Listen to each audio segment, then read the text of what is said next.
We had a Category 1 that almost turned into a Category 2 storm that directly impacted our island here in Saipan and the island of Tinian. What it did was there were winds of approximately 100 knots with gusts of maybe about 130 knots, and it caused widespread extensive damage, probably the worst damage that the Northern Marianas has experienced in the last 30 years. It has impacted our power system. Our main power plant with 4 generators is currently offline, as well as so there's no power anywhere on the island. They're anticipating it's going to take 3 to 4 weeks to restore the power. There were probably 300 or 400 power poles that collapsed during the storm. So there were many roads that were impassable due to the power lines on the road. What about housing? Are people okay for housing, or are there people in emergency for housing, shelters? We've got approximately 500 people, 500 individuals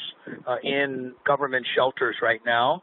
Many of those individuals and families are there clearly because their homes have had major damage or have been destroyed. So we're working with our government partners now to look for some short-term as well as long-term housing and shelter opportunities for those families.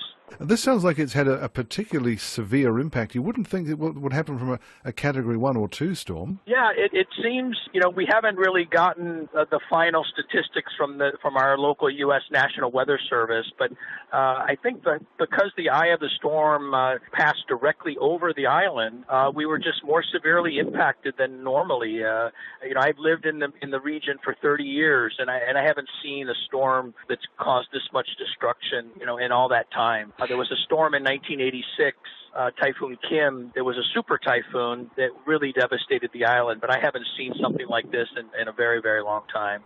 Well, what's the Red Cross able to do in terms of relief for people there on Saipan? Well, we're working, again, with our local government as well as the U.S. federal government partners like FEMA, and I've been in meetings with them most of the day, working on some strategies of getting relief supplies to the island. The airport, our commercial airport, just did open for daylight-only flights in and out. The seaport is still closed. There was an oil spill and a fuel spill in the harbor. So our federal agencies are, again, investigating those spills and making sure that the seaports are safe to enter and exit. It sounds like the damage is so severe that the CNM might perhaps be looking at asking for help from offshore, from the United States or other aid partners. No, absolutely. Well, we're already, fully integrated with our federal emergency management agency, which is based in D.C. They have a Region 9 office in Oakland, California, as well as a Pacific area office in Honolulu, Hawaii.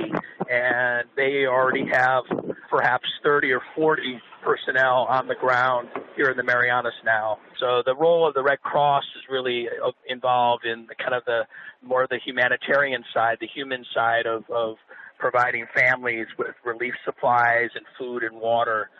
So the Red Cross now is providing food, 3 meals a day for all the residents in the shelters. So that's around 1,500 meals per day for those who are most adversely affected by the storm.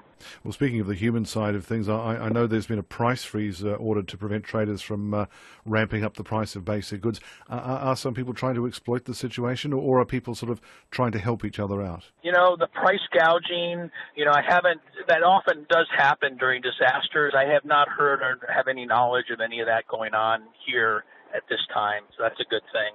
But the thing that's a big concern for our community is that because the power grid was so severely damaged, and they're anticipating perhaps 1 month without power, that also means that the water supply will be affected as well. Most homes on the island, they have a small water catchment with a few hundred liters of water, but that's not going to take them more than 2 or 3 days, and then there really is going to be a shortage of water, potable water. So I know they're working on a plan to bring in water tankers into the villages so that people might be able to replenish some water supply. But it's going to be a big concern for those of us in the the humanitarian services.